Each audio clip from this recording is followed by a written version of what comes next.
I'm sorry. Right. All right, good afternoon, everyone. Thank you for attending. Hi, how are you? Thank you for attending this President Council meeting. It's nice to see that we finally got an attendance to be able to have one since we had to cancel the last two. Before we start, I just want to also thank our fire chief, Gene Rogers, for attending this with us. If nobody knows Gene, he's sitting all the way in the back. If you have any questions regarding South Trail, that's the man to reach out to. Notice she said questions, not complaints. And then in attendance, we have all 4 board members. So we have Carol, myself, we have Doug and Ed, and I believe Bob is on his way. And the first item that we're going to talk about now, and then Chelsea is going to present, is going to be an update on the lake bank restoration. And I'll just pass it on to Chelsea. Good afternoon, everybody. Thanks for coming out. Great attendance numbers is still around, so maybe we work all the time. So Daniel Potter is actually a public works director. He would typically be here to present this item as these projects are his to oversee, but in his absence, I will present. So as you all may know, raise your hand if you've been impacted by a pond bank restoration project in the district yet. On the screen here, I don't know if we can turn off some of these lights. She said they could slide that thing over in front of the door. Oh, that's probably. Thank you. Gateway has a vast amount of lakes, ponds. Really, they're stormwater ponds is what they are. They're not for cosmetic. Thank you. They're not for cosmetic. It is to convey stormwater drainage, and all of that water eventually goes to under 75 to what we call Area 9, and then to the 6 Mile Cypress Slough. So all of these ponds are interconnected in some form or fashion. There's a lot of them. Here, the next one. So this board, I started with the district in 2020, and this board started, even boards before, started pond bank restoration. We have permits from South Florida Water Management District, which stipulate the requirements of said ponds. Not every pond is the same. Some have a 4-to-1 slope, some have a 6-to-1 slope. These ponds, these stormwater ponds, convey water. That's essentially what they do. We have different requirements. The florals are required on some ponds, not on every pond. Installing rocks, man-made materials, and plants around the perimeter of ponds, they really help stabilize banks.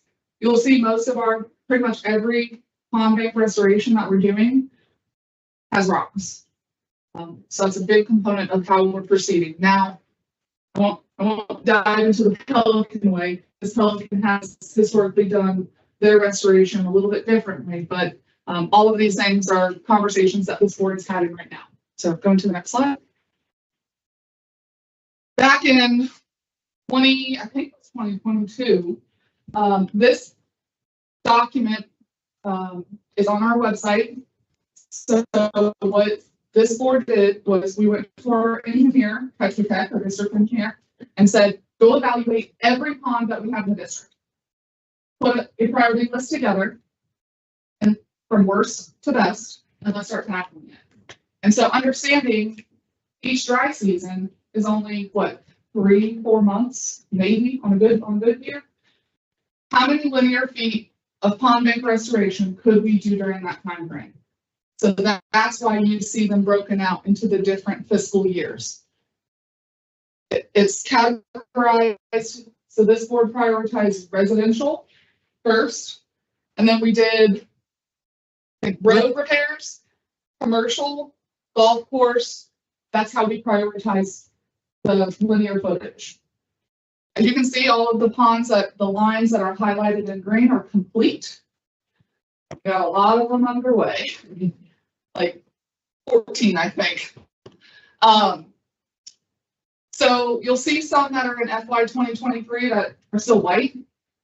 Mother Nature caught up to us. She started raining early, so we couldn't finish those. Some of those ponds are currently being done as we see. So the vertical columns, the red was critical, so it was based on the erosion. Orange was bad, I can't see, yellow was Minor. minor, and then green was good. So this is our guiding document of the priority list. Okay, moving on. Hey, can someone turn on the speaker? Speaker. There was music playing. It's not me. Oh, It's outside that pool. sorry. There's music coming from this. So these are the ponds that are coming down the road that we've got to work on. Again, this document is on our website, so you can see, we actually have a map that goes with it too, and that may be coming next, I'm not sure. No. We do have a big map that has the list of the ponds and the colors and things like that, so all of that's on our website that you can take a look at. Moving on, some pictures, right? Pictures are worth 1,000 words. This is Lake 79. We've got some before and after. You can see the erosion on the left, and then on the right, how it was restored to a 4-to-1 slope. I did Lake 117. Again, same thing, before and after. Pictures worth 1,000 words. This was B&Z Construction. So this is the first for me, actually. B&Z, they did it by barge from the water. So totally different means and methods, but accomplished the same end result. This was Extreme Divers on Lake 82. This was in Gateway Greens on the golf course side. If you heard, the golf course was redoing their course last year. This board said, "Hey, I know we'd hate to tear up a brand new, perfectly, golf course. Let's rush this and let's get the golf course side done. That way we can do it in tandem and not destroy the new turf." This is CMB. So this one was in Pelican Preserve. Notice you don't see rocks. Pelican Preserve, they've done their repairs with coconut mesh. They are contemplating doing a pilot for rocks, and that'll be maybe forthcoming this year. All right, all those planned or in progress. Contractor is currently working on pond 127 and Gateway Greens. In probably 3 weeks, they're going to be moving to Lake 130 in Gateway Greens. Got CMB, literally just had a progress meeting with them today. They're starting down there on the Commerce Lakes Drive in between Hannock and Royal Greens, and then they'll move to Lake 99. Emerald ponds, these were actually awarded last year. Mother Nature caught up to us. So hopefully we'll be able to get this contract, hopefully it's get these 4 ponds done this year. And then we have 2 ponds that are pending with Pelican Preserve that went to the board at their last meeting. Kind of up in the air and see what happens with this. All right. 4 that are out to bid right now. We did them in pairs. That way it was more manageable for a contractor. Those are actually up for consideration of award at next Thursday's board meeting. I just want to touch, I think we missed it as part of this. The district applied for what we call a hazard mitigation grant program grant. We were successful and have been awarded $1 million for just design, with potentially up to another $9 million for construction dollars. We have to get through the design before we can go to construction. It's a 25% grant match, so we're able to design 21 ponds for basically $250,000 out of our pocket, which is $1 million worth of work. So we've been actively pursuing grants to reduce, the expense to our taxpayers, and keep on rolling these ponds. So as you can see, staff Daniel's going to be pretty busy here with 14 ponds in the bracket, but hoping, knock on wood, Mother Nature is kind to us and we can get it done. So with that, I'll pause. Is there any questions about pond bank restoration? Yes, ma'am. What's the total amount of ponds between Gateway, Pelican, and the rest of the communities? Ask me that. Really? I think so. What is it? 86 in Gateway. Yeah, like 30, yeah. a hundred and some, and then there's conservation areas which are completely I'd say separate, like but 114 or something like that. so almost 100. Yes, Yeah, I'm from Hidden Links, and I'd like to know why the board decided to change the scope after I went on my way to try to smooth any concerns people have, and then basically change everything so that it riled everybody up, and basically I felt like they stabbed me in the back. I'm not sure what specifically are you, what was the scope that was changed, what specifically are you asking Well, us? specifically, when we met with the contractor, we were told that no trees at all were going to be impacted, and they weren't going to use any right of ways through the community down Hidden Links Drive. Okay, And so now that- that seems to be all changed such that they had to do a survey and people's trees are impacted. And they've had to fill out applications to save those trees. And they were charged $500, even though the application says $10. Okay, so I will answer your question. So I'm happy to say that what you mentioned is the contractor conversation, because this board has not changed the scope. We stand behind what we said, which is following the permit criteria, which are a 20-foot LME for that particular pond. So it's very hard for us to guide. We try to educate our contractors if they have conversation with residents to reach out to staff, so staff can better guide them, because they're not the one that speak on behalf of the board or staff. So we start with that. Regarding the LME, we as a board stated a policy. We revised a policy about a year ago, which was, the original policy was to follow and try to work around the trees, and try to work around everything else. We realized at that point that we're not following the permit criteria. So here we are spending millions of dollars and missing a step. So the board unanimously decided at that time that we're going to follow what we were required to follow, which is a 20-foot LME. Regarding not using or utilizing right of ways and easements, I can't speak on behalf of the contractor. I don't know why would they say that, because that is the only way we can do the work. Because if there's an easement between your property and another property, that's where I have to go. I cannot go behind her property and his property because there's an easement. So that's why the easements are there. So I really can't speak on behalf of what the contractor had conversation with you. And that either had or will receive pond restorations to reach out to staff.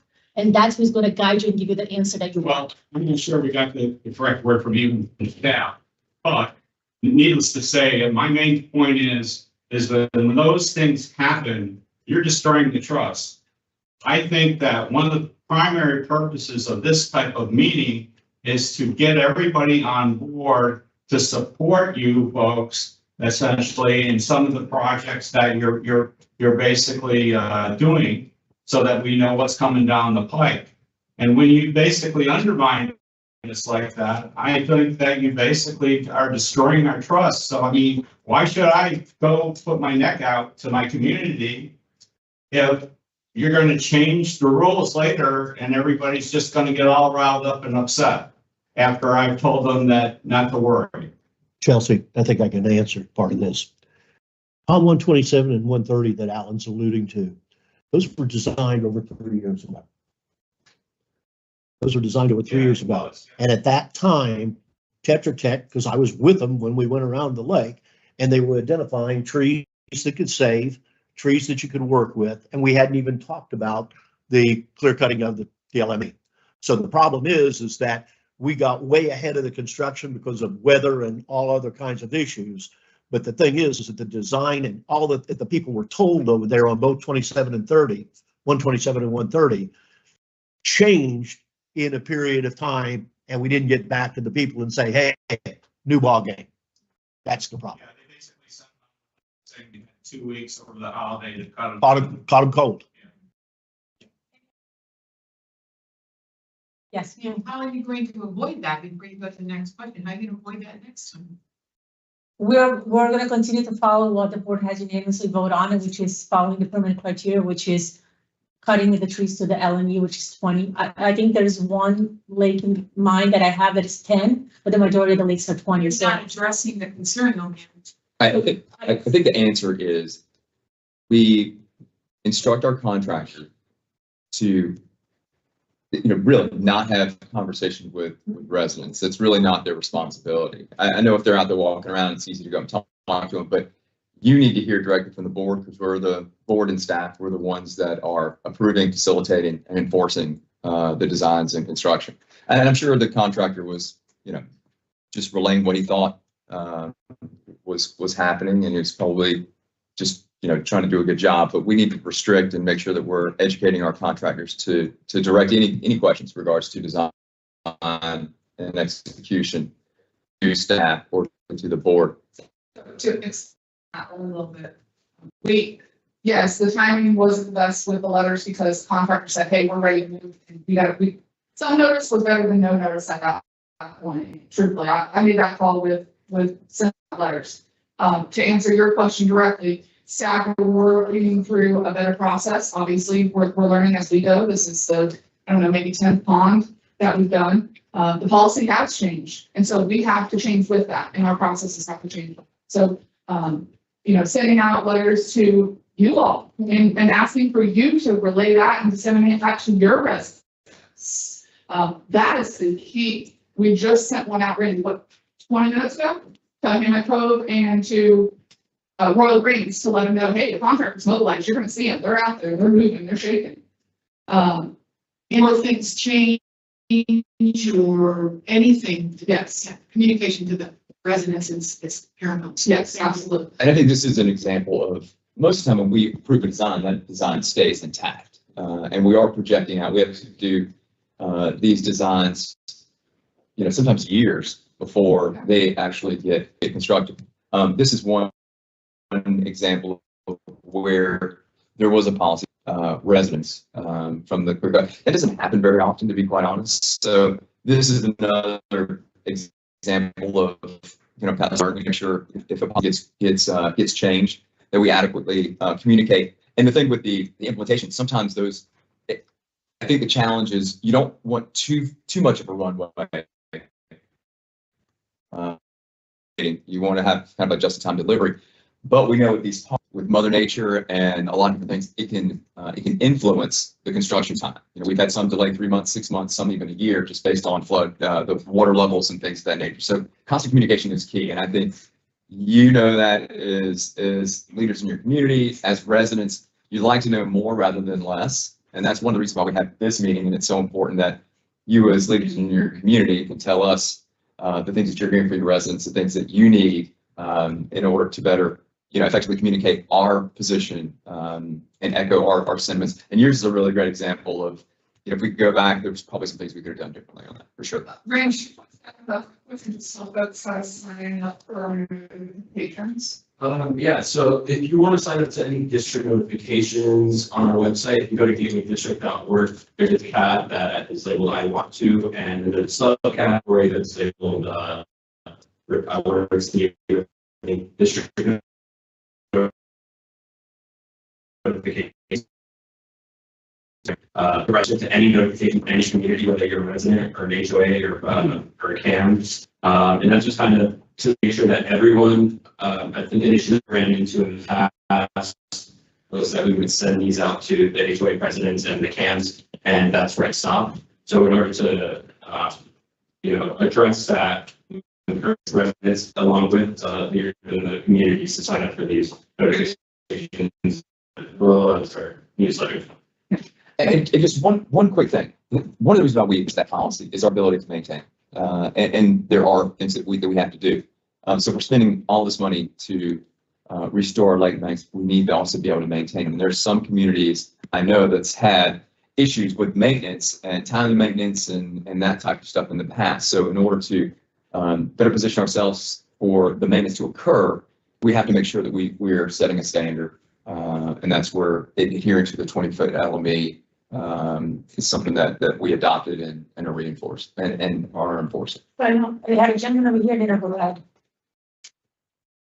It sounds like there was an action item needed to review all the designs that have been approved prior to the policy change that haven't been done yet, so you don't have the same issue moving forward with other ones. Well, it really where it becomes an issue is at the time of construction. So design should stay the same. Design doesn't stay this. Right. It's the same boat.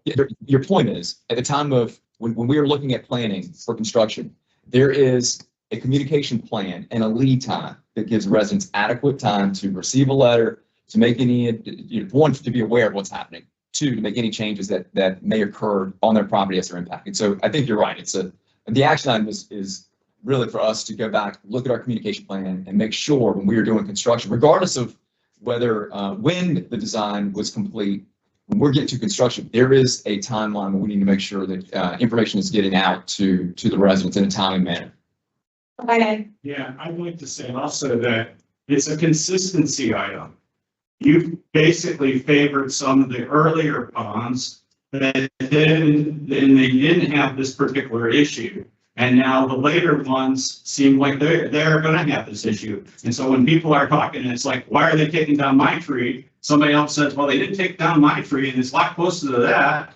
When they did our pond, what the heck's going on? So it's a consistency issue, and it looks like to folks that you're unfair and you're discriminating against them, and you don't care about them. You just cared about your buddy that was in the other pond way over when you did that earlier. So to me, that's part of the issue. You have to be consistent. You have to be fair to everybody. And if you're going to do it for one, you do it for all.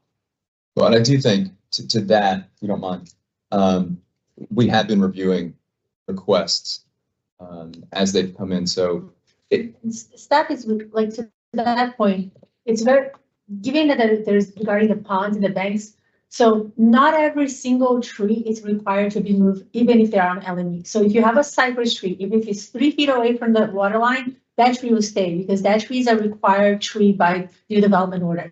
So it's not, so you may have one neighbor next to another that his palm tree may have to go, but a cypress or a maple tree or an oak tree that is required to be there will not go. So literally every single property and every single pond, they will vary because there are usually 1, 2, or sometimes 3 types of requirement that are required to either have the tree there or not. So it's not necessarily a blank statement. Going back to the ponds that we didn't do, I would say that we didn't do a good job, or we didn't focus on enforcing the LME requirement. We have received notifications for either vendor, staff, and other residents of trees or items or structures that are on the LME. I know we received a few from Hampton Park, and those residents, even after the work was done, were notified that they needed to address those things. So as they come to staff is taking this step to let them know and tell them that this needs to be removed because hindering maintenance of the plants. And I'd love to save every single tree, but when we're talking about a tree that it can, in the very near future, cost us more money, that's what we have to think. We have to follow what the guidelines are, what the permits are, and we have to be conscious of the not spending and the trees are located, possibly because they're exposure, 20-30 years, totally get that. So It's back to the principle of the said community. and then pond requirements, they vary by pond, so it's hard as Saying throughout your process, We're- why you totally different, you might see some difference in vision, and this is why. and even it's all yeah. And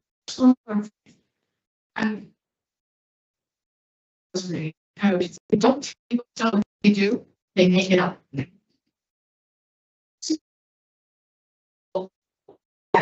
Are, then you don't make it. We will be allowed into that goes to staff and communication, and that is one item that I really had in the bullet point.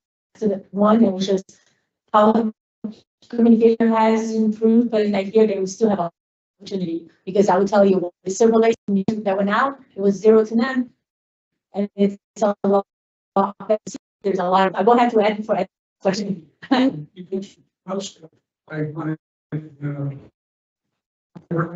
Is probably one of the last to be restored, whatever. How soon should, like me personally, how should I contact you about the trees that I have, because they're protected and at any rate. So for you, I'll just go, first thing, I'm gonna try to look at your development order and see if that particular tree on your property is required to be there, but then don't worry about it, you'll have to work around, have to make it happen, so I would take that, and probably go one-on-one with you, and I think that tree you have back there, right?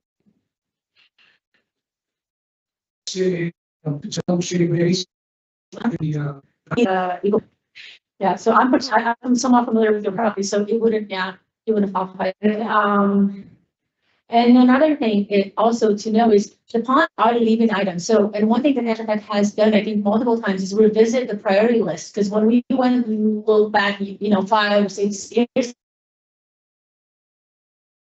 ago, we had a vast, it's somewhat, it didn't have as much as erosion studies. So, staff has revisited that list. I think twice we have reprioritized some of the ponds. So I think go back to what you said, communication is key from us and communication is key also from you guys. So if there's a pond that you live that has not been restored, that you feel like suddenly had a huge change, contact us. If it's restored, which we do receive this quite often. Not because your pond's restored, we're going to forget about you. You're going to have some washouts. You may have an irrigation pipe that's going to break and cause an issue. Reach out to us. I mean, I know Stony Brook has reached out to us multiple times regarding the rocks. There's somehow some of the rocks are kind of just washing away. So not because your pond was repaired, it doesn't mean that's what you're going to stick with it. Contact us, let us know there's an issue, there's a change. The more eyes that we have out there, the better. And then if you're in a pond that, like you said, yours is like to the last, but you notice a change that needs to be revisited by staff and engineer, let us know so we can go back out in the field and pull maybe that forward. Well, and back to the point about communication. So we have 35 staff for all of Gateway. That's utility staff included. So really, I have 2 environmental specialists to handle, what would you say, almost 100 ponds and not even count conservation areas. So to emphasize what Bobby's saying, if you see something, say something. Email us, contact us. If you have a question about the property, we'll be more than happy to sit down. You look up until we get the actual design survey, it's hard to tell, but if you want to be proactive and move Grandma Lucy's tree because it's there, absolutely reach out, please. We're always working on better communication. Yes, 2 things on communication. One is, you're throwing around the acronym that half the people don't know, LMA, what does it mean? Second thing is, you said, someone said the instructions for signing up, if we could get a written copy of that so I could pass it out to my residents for them to sign up would be great. Perfect, so we'll take that and you can email them back to you, that would be great. And LME lake maintenance easement. So it's an area that is required you to maintain the lake. Thank you. And then we'll have one more question, then we'll go on next slide. Yes. I'm a homeowner, like, supposedly going to be done sometime, supposed to do in the bid. We had been told that the bid was already signed, and now I'm finding out that the bid hasn't been signed. Now, you just made 3 types of trees that are protected. So are those types of trees 100% not coming down? No, they're not protected, so I want to make sure it's clear. Trees that are required by the development order. So when I'll just explain it. When a pond is built, each pond has a different requirement. Either the volume of water, the type of vegetation that's around, the type of littorals, which is the vegetation that's in the water. So I'll give you an example. Silver Lakes Pond 88, it has no requirements for littorals whatsoever. So nothing has to be there. And I believe doesn't have any requirements for lake trees, which are the trees that the most commonly used, the maple cypress and so forth. So you really have to look at the requirements set by the development when your particular pond or community was built. And some will note just a total amount of trees and some will note specific locations. So they really vary. Lee County, you can, it's in the counties, but I'm pretty sure to reach out to staff, but I think we'll be able to help you in. The county is where it's at. I can tell you that when the engineers did the design, they went back and did site surveys to see if there were any of those trees out there, noted it, and noted save or not. So for your specific, the design has been complete, know which trees are staying, which are going, and if you receive a letter, your trees are on that list unless you try to proceed through the easement user agreement.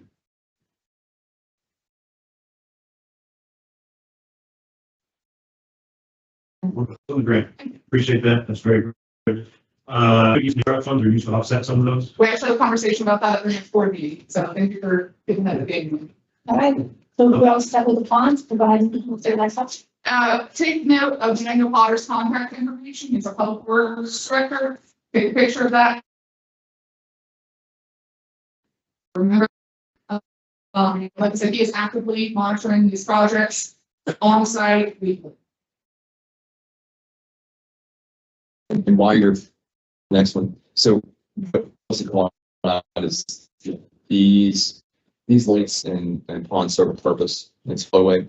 We also monitor, maintain regularly the weirs, which are another important aspect of the water management system. And as I'm hoping a lot of you noticed, this past year when we had rain events, prior to rain events, we were able to change to release water through our flow system and to mitigate flooding opportunities and that type of stuff. So, another critical piece of pond maintenance. Laura, you presenting. Okay, I just want to preface this presentation with, this is an overview of the assessment methodology where the board has date to stone. We have not hearings. This is just like are based on discussions and voting from the board as of today. This is where this stands. Do you just make sure people understand what impact assessment methodology has? Okay.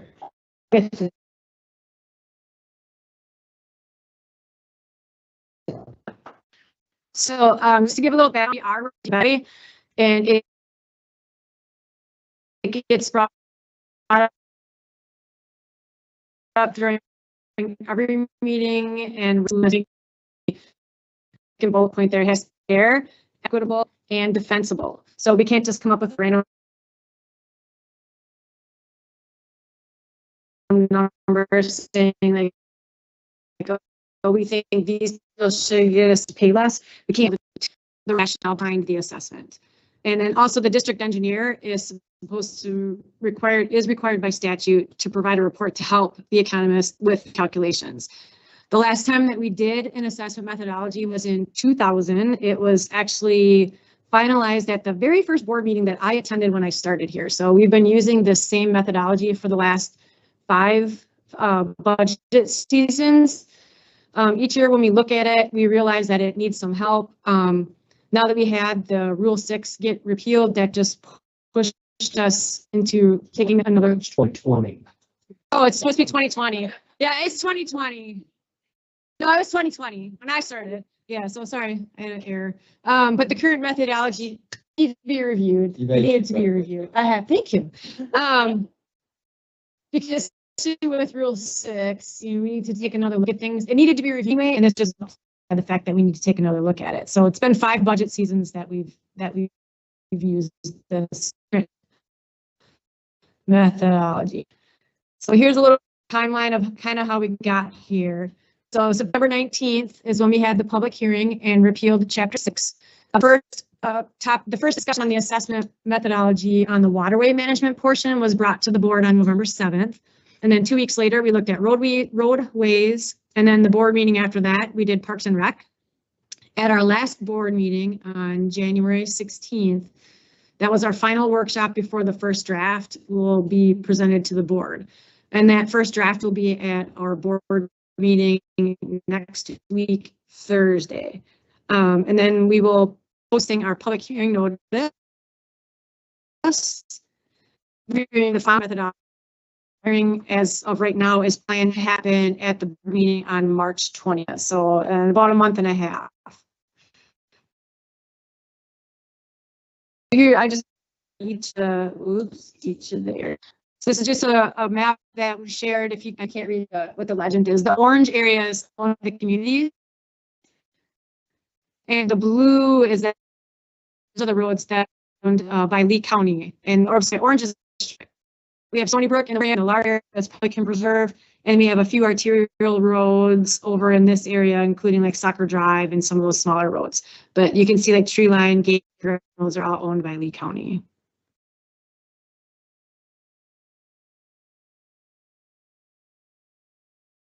All right. We did have the district engineer verify. They also verified the use of the Institute of Traffic Engineers. It's the ITE. We talk about a trip generation, so I'm making sure to tell you what ITE stands for. That's what Russ will refer to. Mr. Tinkle refers to the trip generation. We're using the most current edition, which is the 11th edition, and that's how we got the roadway benefit determination. So basically, there's 3 areas for the roadway budget. There's the gateway section, which we call our general fund, or the 001 fund for those of you who come to the board meetings. The Pelican Preserve section, which is the 002 fund, and then the Stony Brook, which is the 004. So at the recommendation of the consultant, the board said that they should set up a baseline. So everybody will pay that same amount. And because Stony Brook is the smallest, they were set at the baseline. So whatever dollars those were, that was the baseline. Anything above that for Gateway and Pelican would be assessed individually to them. We did make a change with the repeal of the rule. Pelican Preserve, since they're a 55 and older restricted community, they are getting a reduced trip generation. It's 4.31 instead of everyone else getting 9.43. So since they're 55 and older, they're actually getting less. Yeah, they're getting almost half. Yes, it's half. 9.43, that's the gateway portion, did I understand that correctly? That is the gateway portion. That's everyone but Pelican. So gateway doesn't pay the 9.43. Yes, it does. It's everyone but Pelican. Pelican is 4.31. Everyone else is 9.43 for a single family.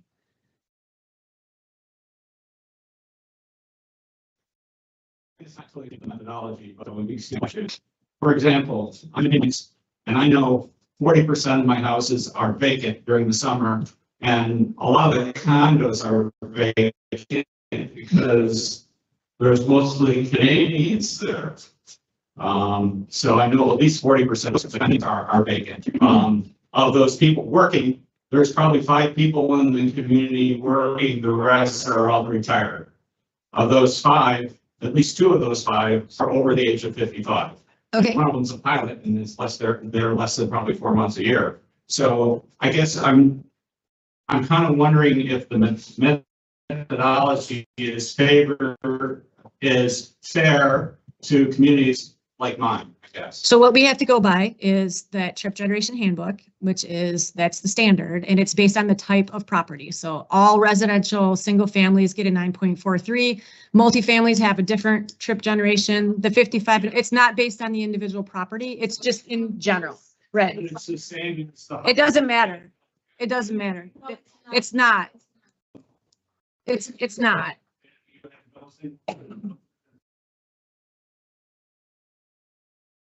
And the reason why is because Pelican Preserve is established solely as a 55 and plus community. So when you go to this 11th edition and we open that page, there is a reduction we apply for that community only. Now, let's say Pinecrest was in the same, which is in the Gateway side, and it was a 55 restricted community.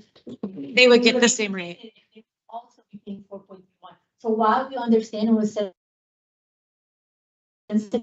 some communities logistically, they're more than 55, and maybe 1 or 2 or 3 people utilizing the roads, it does not give us the ability to defend and to enforce a reduction for the trip generation on those merits, on those values. So unless you did it at 55 community like Pelican Community that's probably under 55.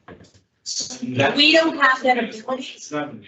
We do not have the ability to make that decision. We have For 55 plus communities, is that illegal or is that your decision? No, it is a legal decision. It's one of those, I think there's a different, I think, family, I think, buildings, right? There was a different one, commercials. So that's, exactly, we don't have the ability to. We're following this book, this trip generation handbook. We're using the classifications from that book and applying it to the properties. Well, then, That's what the law It's says. the generally Yes. accepted principle for doing it. Correct. What Alan's talking about is that the IGE does not address where you have conditions of people that may be under 55, may be only renting their unit, or they may only be living there seasonal. All of that is not considered in IGE, none whatsoever. Is assuming availability to everybody equally. If you got into what he's talking about, which I don't say is wrong, is just almost impossible to calculate it. We have to follow home Because you sales. might have it and sell it to, Right. or you might own it and you're a full-time resident, which means you would get the full meal deal as far as ITE. But somebody else may come in and buy it and they're only here 2 months of the year. It just takes those and wipes them off. They don't count. so let's go. Questions and answers, let Chelsea, let Laura present. You can present it. Wait, she made some of the questions, but hold on to your questions until the end. Go ahead, Laura. Okay, next, Steve had a question. we'll wait till the end. I have a place for questions. So for the water management portion, the benefit calculations were verified by our district engineer. And so that helped determine the water management benefit determination. Some lines were taken out of the analysis because they're provided system. So part of this is it's impervious land. So how much does it soak in? How much does it run off? We took all the lakes and wetlands out of that calculation when we did this. Golf course land is calculated as vacant land, but the clubhouse is considered pervious or impervious, depending on if it's grass or parking lot or the lakes within Gateway and Pelican, both at the both golf clubs were taken out of the total golf course acreages. And right now, the way that our system is set up, the way that everything is assessed, the general fund, the 001 pays for everything in the district, and the properties over in Pelican, the Five and Treeline Commercial and Pelican all pay for the water management in that area of Gateway. So the board directed the consultant to separate the budget lines for those areas and then determine the benefits to Gateway and Pelican Preserve.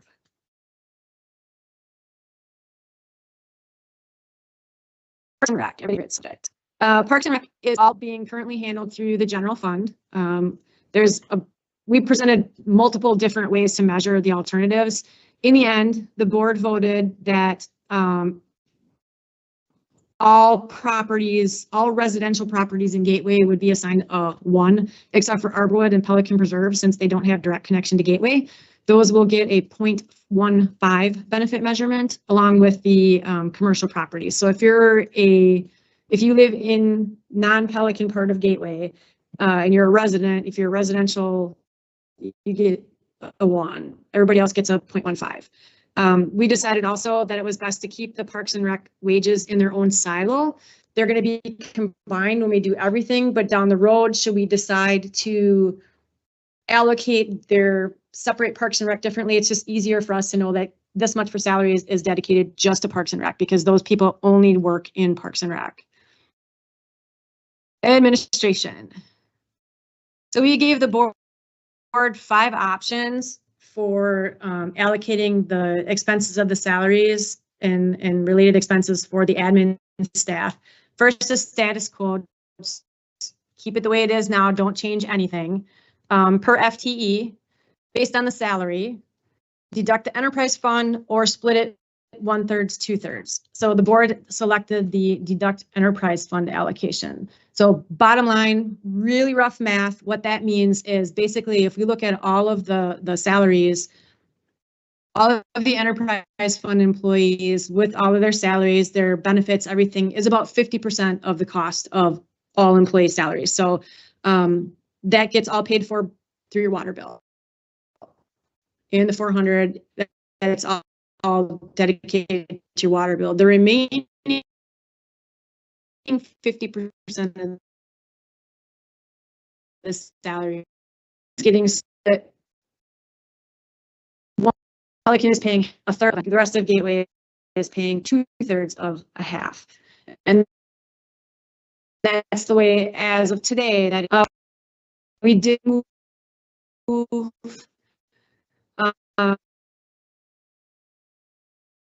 Chelsea went to the enterprise fund, 40% of mine, 10% is I find the account. The person inside is being paid for our full series because we dedicate that much time to that side of the business, so we felt it would pay for our time directly. So that's the only exception to the silos we have separated.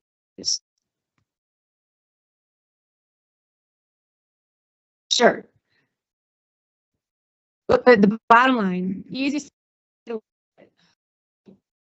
is that overall, out of the entire salary, roughly 50% is the enterprise fund, the utility, our whole utilities team, Austinville, the staff, the billing people who work on the meters, all of them.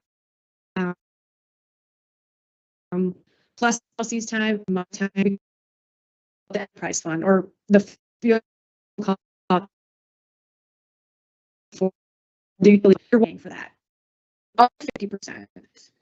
A third would be allocated to Pelican, so a third back, and then the 2/3 is to Gateway. So 2/3 of it half by the water bill. I know it's clear as mud.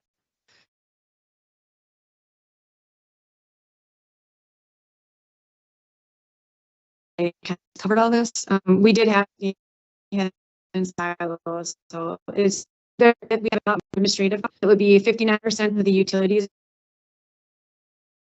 Pelican and 27 to the rest of Gateway, and then with this staff split, it'll be 50% to the utilities fund, 70% to Pelican, and 33%.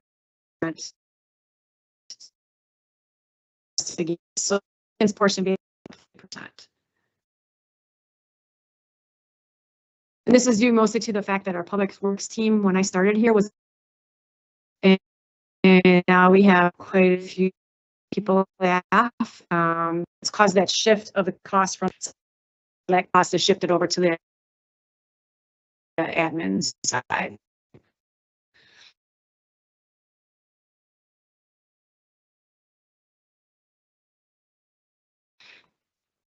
Just a little bit earlier.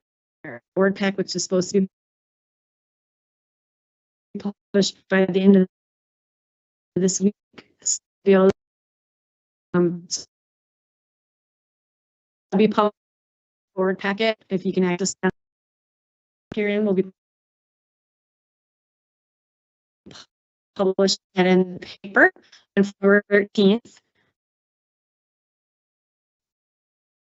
Will be presented to the board at the February meeting, March 20th. What happens is the FY20, because it needs to be the FY26, we call it the high water mark, which is what the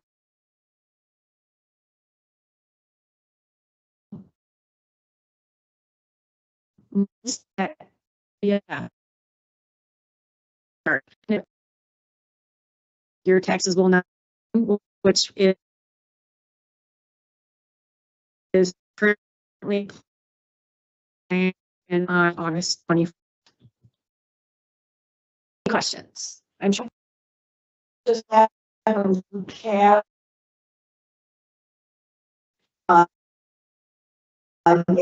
Yeah, the next meeting, have the first all that we are pushing towards that. It could be pushed off any time if we decide as a board some of the alternatives or not right now. But yeah, That is generally the timeline, and we'll see how the alternative. Put a caveat in my presentation with of today. Where Yes. Down in the black. Steve? Is it all to redesignate the community to 55? I don't have an answer for you. I. Sorry, what did it say, Steve? How do you, is it possible to get about November? To redesignate a community to 55 is cost. It might be a little problematic because you'd probably be taking 50% of Gateway Greens and telling them you can't live here anymore. Community within the community. A community within a community. Suppose one, you got to look at your development order, and then two, you got to look at your covenants. It may be possible, I don't know if we can.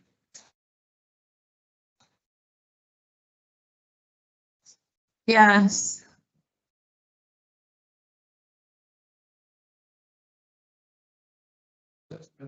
So we're going to roadways that are public roadways, use that like that aren't owned by anybody. And you all know what I'm talking about. This is code for the same thing in water management. There's nothing that we can do about that. Our roads are collectors. 2 cars a day, cut from Daniels to the traffic circle to White Light. And somehow nobody wants to claim ownership of the road. But keep in mind, there's no operating cost.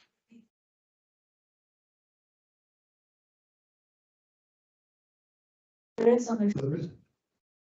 The original people weren't in. When it's over the HOA, while I'm gonna agree with you 100% on what the path that you wanna take, and I'll be the first one to be there and say that's exactly what I think should happen. That road belongs to the HOA. It belonged to Worthington. Who owned it, who was in charge of that whole industrial section. They went bankrupt. So they used to charge all of us for the maintenance of that road. Once they went bankrupt, nobody paid in anymore. So the county took possession of it all the way up to Low Child. Correct. And from Daniels up to the court where the turn for the churches. So they own both ends. That's it. Nobody owns the middle. We've contacted the former owners that went bankrupt. They refused to answer. So that tells me eminent domain can come into play. Nobody wants to go near that. County doesn't want to talk to me anymore. And you guys just did a whole project on identifying all of these parcels in Gateway that didn't belong to anybody. You had them all surveyed, and so that you can make them all yours. But still, but the 3/6 of the road that happens to run right by Daniels Preserve, and it's also the GPS entrance to Gateway. I don't think I could be totally wrong, and I usually don't like to even have a voice on when I don't know something, but I don't think we have, as a board, have the ability to take over that road with like Wellington signing off on it, because I think that's what we finished. That was the issue about the zoning. We've done this before. So I would be, so I would support that, the same way. Once Worthington refused to sign off, then eminent domain can be used. They don't want anything to do with it. Tony actually found one of the guys. They told him to buzz off. And we hired our lawyers from Daniels to contact them. They didn't answer. So that's what last I heard, that there were 3 of these in Gateway. One down in the West Links Drive area, one Fort, we call it Fairway Point Office Park, and then the other one is the one you're talking about down in Commerce Lakes Drive East. As I recall it, because I got this up about 10 years ago. How do we get this mess taken care of? First of all, this board 20 years ago was asleep at the switch. We should have never allowed those 3, what they call POAs, public operating associations, or public, basically, we let them die. And what did we end up doing? We inherited that mess. What we got is to get them to turn it over to us. We got to get one of those prior board members that was on that original board to sign off. None of them will touch it with a 10-foot. Sign off on listings from the first thing, it's because you guys own that now. We've owned that for a while. We've owned that for a while. The two that we have that we don't have a solution for are Fairway Lake Sawdust Park and the one in front of you. We don't have a solution. 17, we heard that everybody's okay. See, and we're paying them to deliver for all those. The assessment now, we 1 year, which is what. And That's what I would.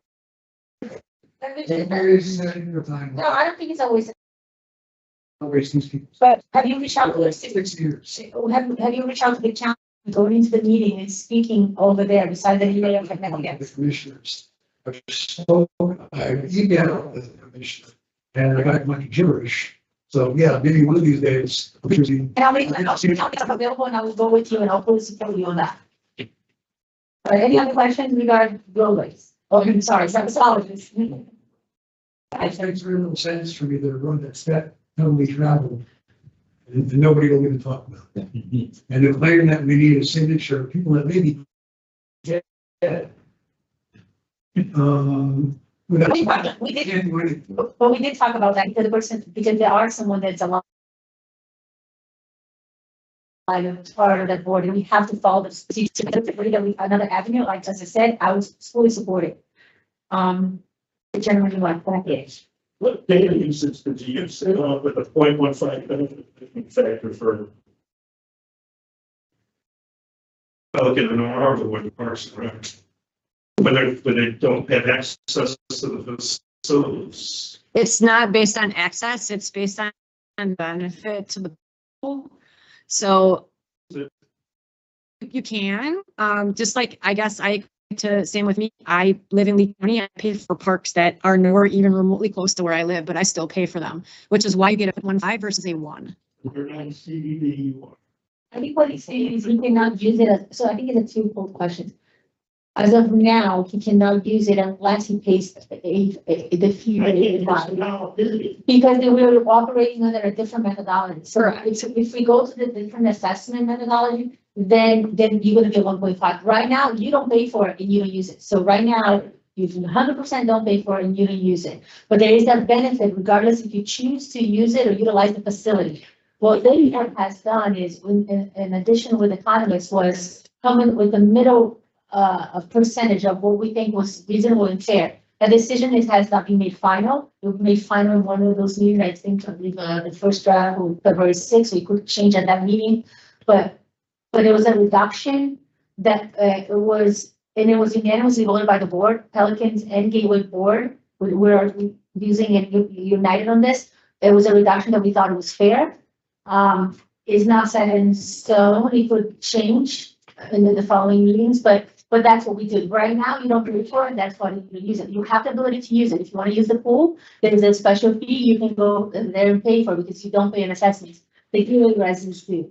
So it's a question of the now and what would happen after, if we choose to go with this methodology or not. Dave, the figure itself was a compromise on the board.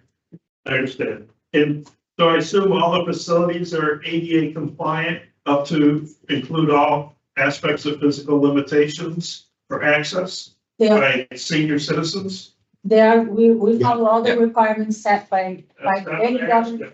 Well, if there's, Yes and no. yes, if there's a requirement by government agency, we follow those requirements. Okay, so they have the necessary lifts and ramp. If it is a requirement, if it's something that is required, then my expectation, yes. Because, well, last thing, the conflict regarding the direct connection to 0.15, it doesn't make sense when I read the law, so. Any other questions? All right. Move on to Austin.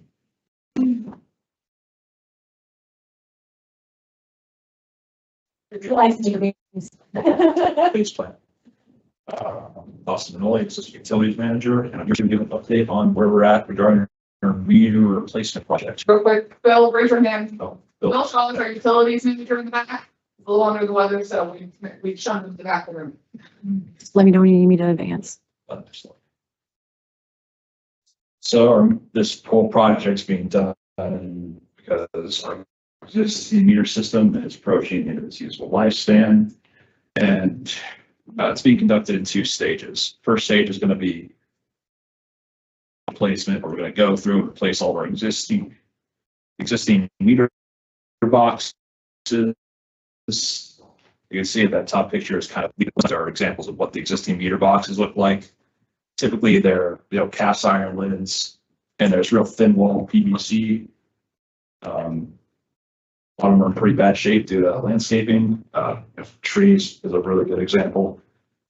Really mangle those, and we're replacing them with, you can see on the right, these really heavy-duty traffic-rated boxes with polymer lids.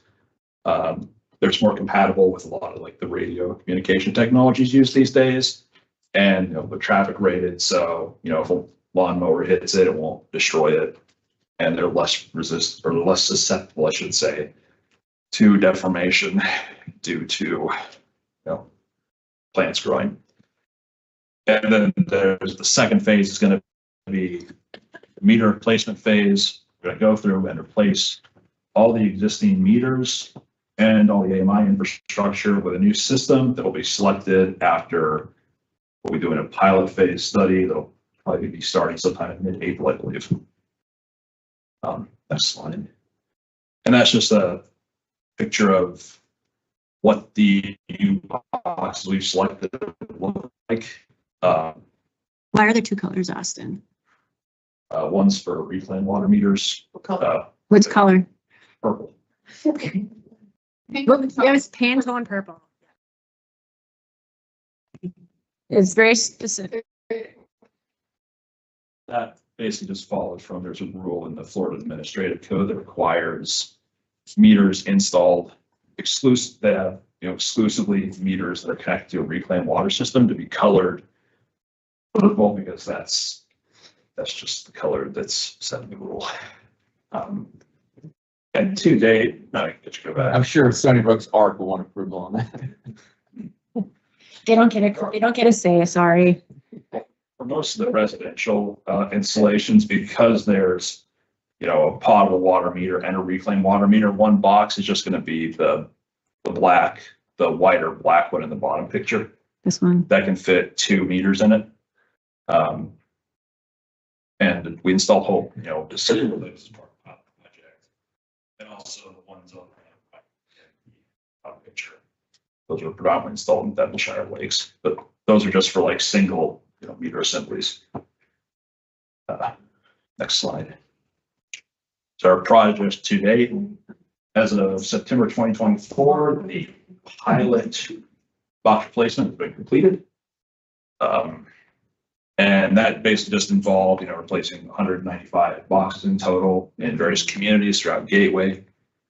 We kind of tried to select a wider geographic area and also really focus on dealing with, installing boxes in older areas, because those are going to, tend to have those issues with, damage due to landscaping.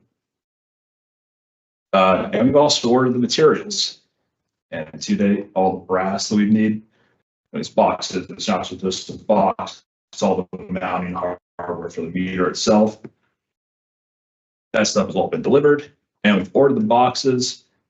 That's out of date, because when I made this presentation, I was hoping that they might start getting here by now, but sometime in February is when we're going to expect them to start being delivered. So let me touch real quick. So the point of the pilot phase is for us to select 3 different meter companies, metering manufacturers to come in, and we want to test it. We want to put it on the ground. We want to see if it works. We've got an airport just south of us. We've got an FPL easement that cuts a transmission line, cuts right through our community. We've got, how many of you got a clicker for your community in your car? and I've got 3 in my car right now. I mean, all of these things impact a metering system, depending on the type of metering system. And rainy season too. I mean, we have a very unique climate here where there's a lot of times these meter boxes are underwater. Yeah, you dig, what, 2 shovels length and you're hitting water. So we want to bring these three companies in. We haven't selected them yet. We would bring them in. We want to give them, you know, same amount in similar locations and say, leave them in the ground for what, 6 to 9 months, Austin? We sell it in 9 or 10 month timetables. We want to kill all of our seasons in Florida. You know, all three. Love, and hurricane. No, so that's the point of the pilot project. Currently, how do we currently read meters? We have, well, go ahead. That's a great question. Go ahead. It depends. When they work, Yeah. How should it work and how does it work are two different questions. Answer. She wants to know how we read the meters. Meters should communicate with, we have a whole bunch of like radio infrastructure throughout the community. And ideally, the meter takes its reading and then relays it to this radio communication infrastructure. And it all goes back to an endpoint back in our offices, and then those get uploaded to our meter providers. Cloud software. In practice, as has been alluded to, that doesn't work for about a quarter, read them by hand. So we've got a quarter of our entire system. We have to manually read every 2 months. I think we're closer to a third. A third, we're close. So that is a big deal. So, and that's part of the reason why we're going to whole information here, but that's why we're looking to move to a new metering system, not only into useful life, but what we have out there is not working. Has technology increased in the last 10 years? You tell me. Um, Yes, absolutely. All right, go ahead, Austin. So we've established an agreement with the Department of Environmental Protection, low interest SRF loan to fund all this work we're going to be doing, which is helpful because it's going to cost like $11 million. And we've put the 2 main components out to bid. I guess I probably should have said they've both been out for rebid because issues the first time around. Next slide. And that's just some examples of what we found out the old installs during the pilot project. Those aren't even necessarily the worst ones. I didn't have some pictures. They were just like completely encased in oak tree roots. We should grab pictures of those. Sort of. I like when they bring tree roots back with meters and growing into them, they'll have a chunk that they cut out in the back of the truck with a meter in it. So did everybody hear Austin's price tag on the cost of this? Everybody heard the 12 billion? Okay. Just to give you an idea of comparison, when we put in 9 years ago, 10 years ago, it's 2.3 million. You get what you pay for. Well, the key to this too is we're doing box replacement. They did not do box replacement 9-10 years ago. So this circular box does not work with the new technology, especially when you're trying to put 2 meters in a circular box. Square peg, round hole, perfectly set. Well, as a resident, I want to make sure that the district is using the best equipment that's going to get the most accurate reading. Because I want to pay for exactly what I'm using. Read low, not high. Yeah. if they're lockable. Authorized people who have access to them. So our rules say that we are, the district is the only one to be accessing our boxes. But I don't know if we've even had, I don't remember any issues with any. We've had 1 or 2 since I've been here. Illegal tapping, that's it. Yeah. So tapping is one, but I mean like animals and everything like that. I don't recall. We have had 1 or 2 where the resident has gone into the box and damaged and broken a component of the assembly. So it's not unheard of, but generally call us. Go ahead, Nolan. But it didn't warrant enough for us to invest in a lockable system. Yeah. You got some liabilities with locking. Yeah. You don't want to go down that road.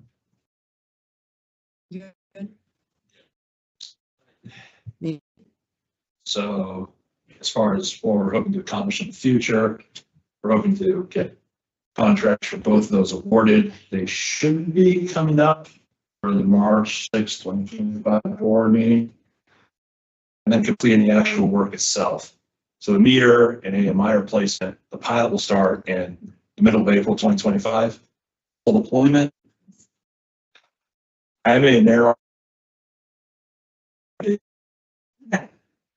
February 2026 through March 2027. We have contract.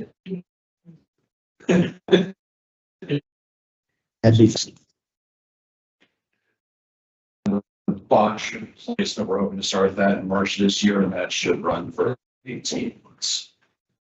So are we doing boxes and then meters, or boxes and meters, or? Boxes should come first, all the deployment stuff, the box has already been completed. So once we award the 3 vendors for the pilot, they're just going to be coming around to their assigned install locations and installing their equipment.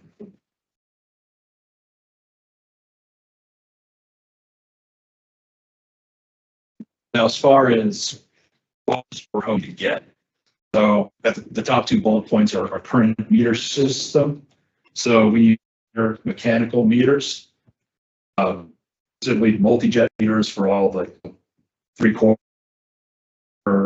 meters, and anything larger than 1 inch. It's going to be, they are the propeller, also called turbine meters.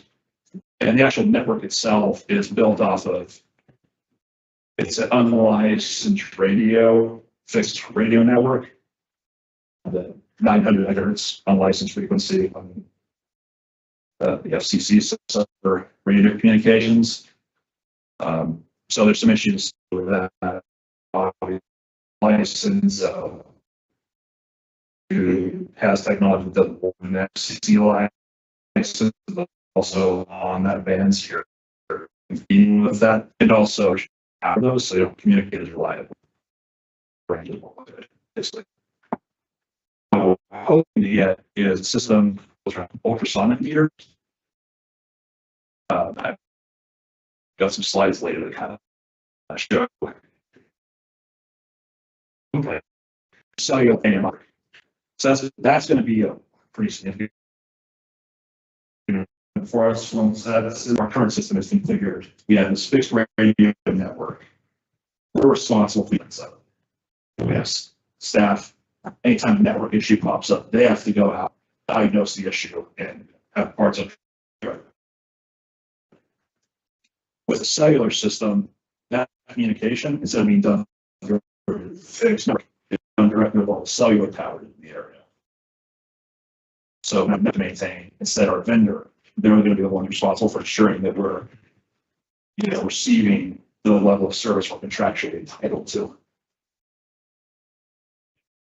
And then we're also making improvements on a customer service standpoint. You'll have, hopefully at least, have access to a portal which can give you access, give you information on what your water usage patterns are. We're hoping to have increased leak detection capabilities. So to hopefully better serve all of you. Next slide. And that's just a slide showing Oops, I don't know what it did there, sorry. So the top 2 are what our current meters kind of look like. Not exact models, but it gives you a general idea of what the meters look like on the inside. Basically, it's relying on measuring movement of movable parts to determine how much water is flowing through the meter. That's got some downsides to it. Moving parts, tolerances loosen up over time. You'll see the degradation and accuracy. On the bottom, that kind of explains what the ultrasonic meter, how that operating principle is. It kind of works on the Doppler effect, uses that to measure the velocity of the water flowing through the meter, calculate flow rates and volume used. But there's no moving parts, so ideally it should be much more reliable. The accuracy won't suffer over time. And also you can measure much smaller usages of water. So you've got a slow leak in a toilet, we can detect that and inform you about it. Or you can look on your, log in like a customer portal and see. That's kind of weird, you know, that's small water usage. And that might, you know, help you. Next slide. Just about the actual, so, that many of us don't have, systems in our homes to purify the water. There's a residue. How are these kept? What's the shelf life of these units when they've got untreated water going through them all the time? It depends on each manufacturer and their warranty. Yeah. So each manufacturer is different. Most meters, depending on if you're putting potable water through it or reclaimed water, they have different warranty periods.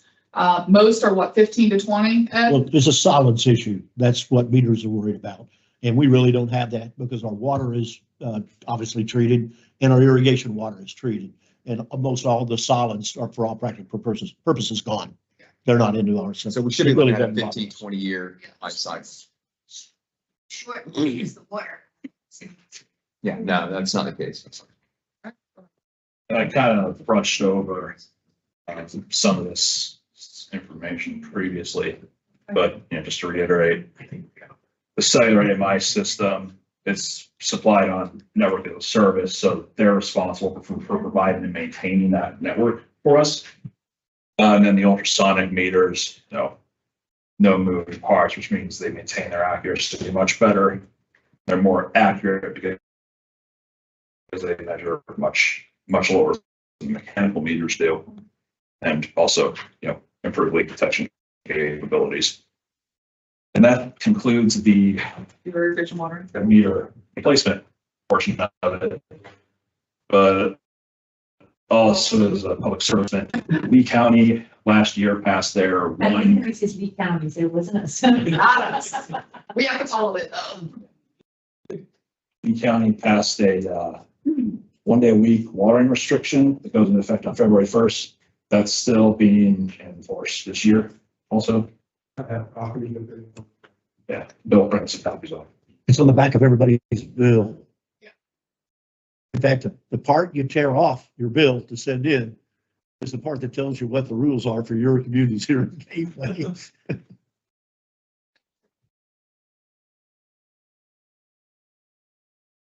You have it? Anything else? Risk of California, relative to not having fire or water. We're not a blue state.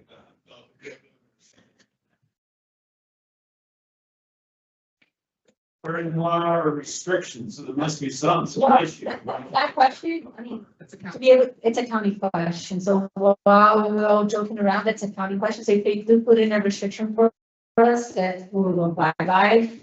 However, the hydrants that are, they don't have, the water are not coming from the same. But, water meter are from what we have, it's a completely different system, but that's a, anything else I think fire chief may be able to assist you after the meetings. Yes, they did. You can pull out the bounds. So that's your answer.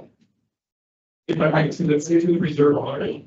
Go ahead, so Gino be able to answer you, some of the questions, I guess. Yeah, Lee County, the unincorporated Lee County, which is most of Gateway, is in no danger from what they call, I guess, NEC, maximum daily consumption values.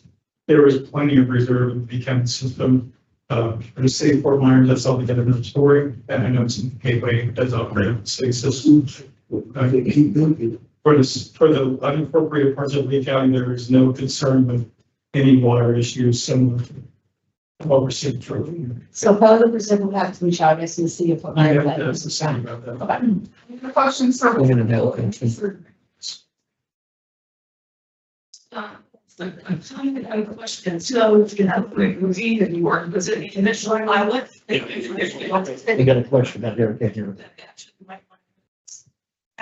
Port was in the initial pilot and our water meters were replaced.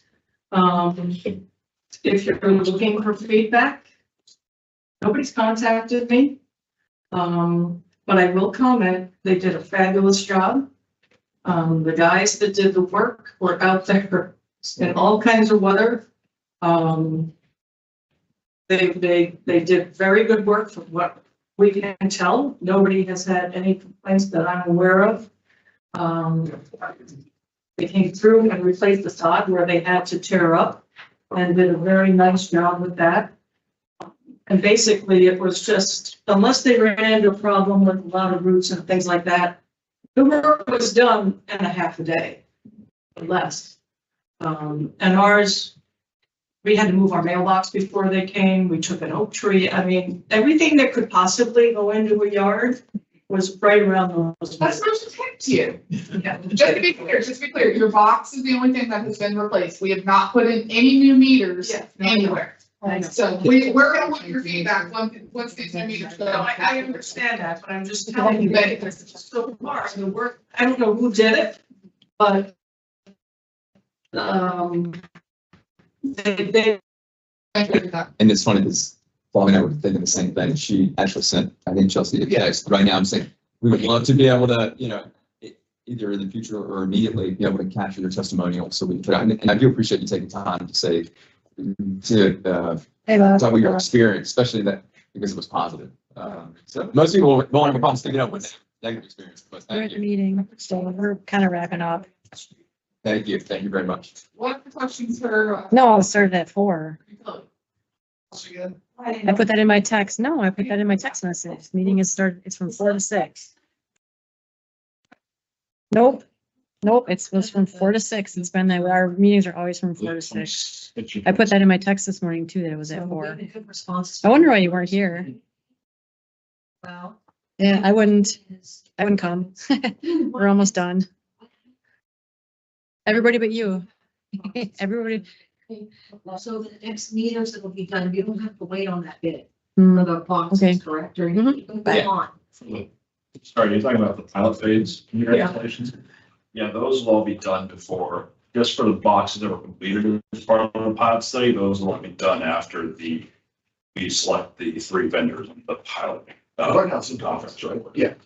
So in Stony Brook, out of the ones that are already done, is there a map, just like you've got like, pond this, pond that, you have the same thing on the meters? We do, how many more, like, is Stony Brook at the top of the list? Getting done. Honestly, so the pilot phase, once, like Austin said, once we've selected the 3 vendors, those 26, 27 properties are gonna have an interruption of service at the end because they're gonna have to come swap the meters out. Now, the plan is to replace every single meter box in Gateway. Until we pick the one out of those 3 and get a schedule and a plan on how their plan of attack, we have absolutely no idea. But the plan, every meter box is going to be replaced. And those 26 people will be directly contacted that interruption is coming. Yes, that responsibility is on the contractor to provide notice. We will be sending email communication out to the HOA to convey to those property owners, but yes. Keep in mind, this is in excess of 7,000 meters. Yes. A lot of numbers. This might be something. I know that we're paying into the 001 for the street sweeping, and then you've got the meters. Is this something that we're just all paying overall in the 001? Or are we gonna actually get some type of a rental fee that'll be included in our water bill moving forward? Are we actually paying for that for a fee? No, so what we had to do is we had a rate consultant come in and we told them, hey, we have all of these projects, which included this, $11, $12 million meter project. We said, hey, we need to make sure that we can pay for this because we're taking out that SRF loan, which is a 20-year loan at a low interest rate. So our rates, if you have a Gateway bill, you just felt it's a rate increase. We have to make sure through our rates that we can pay back that 20-year loan. So that's how you're paying for it, not in the general fund, not in the 01, not in Sunbrook, in your water bill.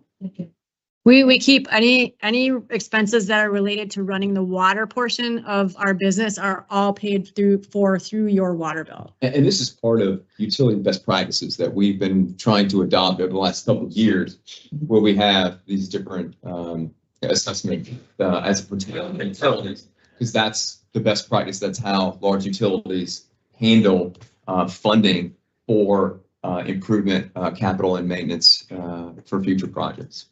Any other questions for water meter business project or your water infrastructure?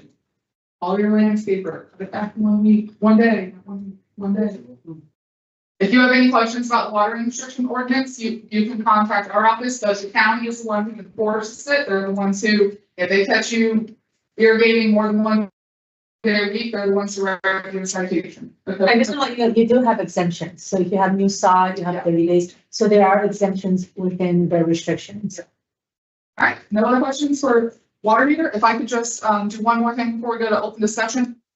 We talked a lot about communication. Randy, if you could just stand up and introduce yourself and then just give, kind of the different avenues of communicating with the. Let it go over here. No, you love it. Yeah. So they don't turn around. Oh, it's good. I didn't hear.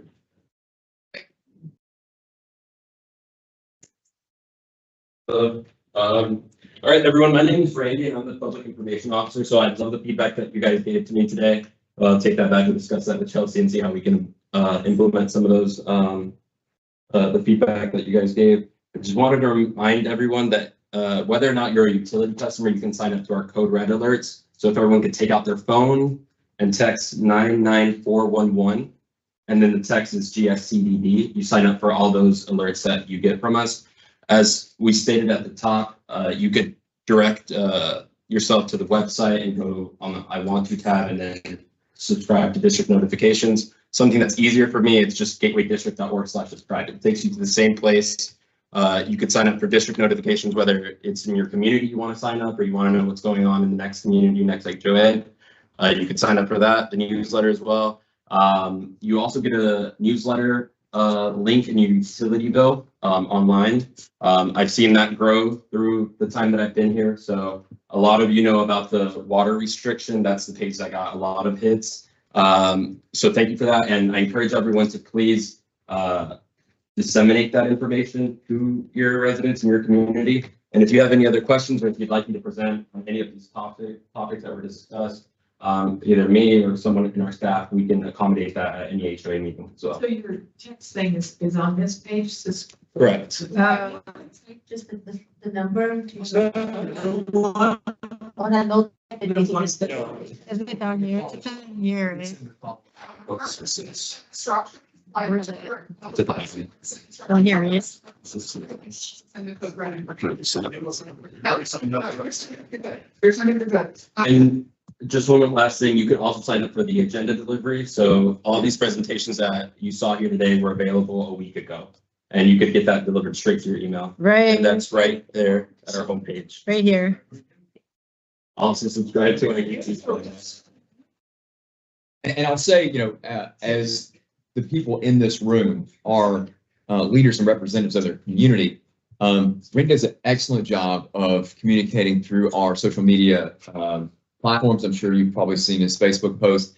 I know if I see something on our community page, I will shoot something over to Chelsea. Hey, can you have Randy address, this particular issue? And he's very quick to respond. So if you're seeing things in your community, whether it's, safety or just general, topics or ideas, anything that you feel like we need to communicate out on a broader spectrum, Randy is super responsive to those requests. And I'm sure he would love input on topics and ideas to put out there.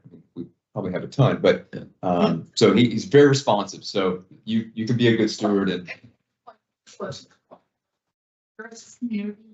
The other day about kids throwing stones off the pond bank into the ponds. We can easily put together, Randy can whip up something, he's the most creative person I've ever met. Put something up and we can send that out and you guys can simply share. If you're feeling something in your community, like you keep seeing the same issue, we talked about e-bikes today, is there something that we can reach out to the county and look at their ordinances and just educate? That's all we're trying to do here. So one of the key things in implementing this, trying to push your residents to sign up. We talked about this earlier in the meeting. A lot of our communication has stopped at the folks in this room. Not saying you particularly, but your HOA, your CAM, and they're managing so many different communities. It falls in between the cracks. So if we can get your residents to sign up and get the information directly from us, empower them, please. There's also the issue of turnover. Sometimes Yes. board members leave, can leave. So that's just gives us the ability to keep that communication going. And then for more extensive, detailed information on projects, if you go to our homepage there, the district projects page, that gives you more information about the lake bank restoration and the lake maintenance and the 20-foot clearance and all that stuff, as well as other projects. Any questions about communication? Hey, We're gonna work on it. one quick question. How many communities have a dedicated channel in their community? We're moving that way. Stony Brook the only one? What do you mean? A dedicated community channel through Comcast. Hampton Park does, I believe. I know Hampton Park does come to the meeting. Pelican does, Hampton does, Stony Brook does. Hampton? Yeah. Yeah, Hampton does. Yeah, and it's all through Comcast? Okay, all right. Yeah, just here. So, for questions, so if anybody has any questions, and within the agenda or outside of the agenda, All right, for our next President's Council meeting, I encourage you to reach out, and if you have something that you'd like us to talk about, these topics, we chose these because these are most prominent right now, but if you have something that you'd like us to focus on, let us know, or tell us now, send us an email, and bring customercare@gatewaydistrict.org, email us. and then I think I want to emphasize that, we're really trying to improve the communication and you follow back on 50% us, 50% you guys. I'm very disappointed that we had to cancel those meetings. And I do understand that staff has reached out to the management company and to the presidents, but it doesn't necessarily have to be a president. So if your board is busy and they want to send somebody that's in a committee, you just say, so Mary Jo is going to go on behalf of us now.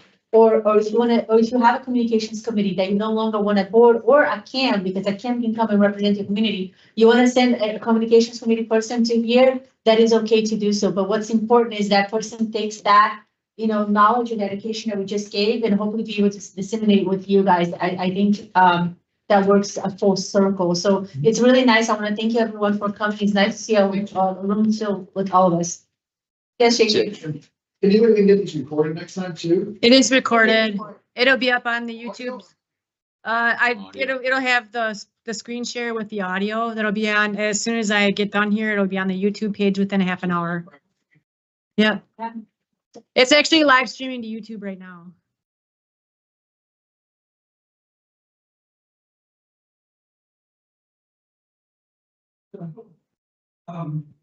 Last couple of weekends, there's been motorcycles, dirt bikes going back and forth on the FPL line, just screaming half the day. Is there any way to stop that? We'll notify LCSO, and if you hear it, contact LCSO, but we have roving patrols every week, like 2 days a week, and we get reports, so I can notify them and let them know, hey, add this to your inspections. Yeah, and I just talked to Chelsea earlier, because there's a lot of conversation about e-bikes and bikes and roads and sidewalks and all that stuff. And I did ask her to put together like a memo, and I'm sure Randy will post it on, as of right now, what are the rules and regulations for our sidewalks, for, the different types of bikes, mopeds, golf carts, whatever that is, so we can post it. And I know that in Stony Brook, we've had issues around, especially e-bikes and kids. And to me, everyone needs to understand what the rules are, but also, as a parent of 4 boys, I need to know what the rules are so I can make sure I instruct my kids how to behave, where they can ride, where they can't ride, make sure they have a helmet, all those things. So, we want to make sure that we're communicating the regulations, but also we want to empower those with riders, whether it's yourself or your children, to make sure we're educating them on what to do in the communities. And no speeding down Gateway Boulevard, okay? And so wheels and Gateway Boulevard. Thanks.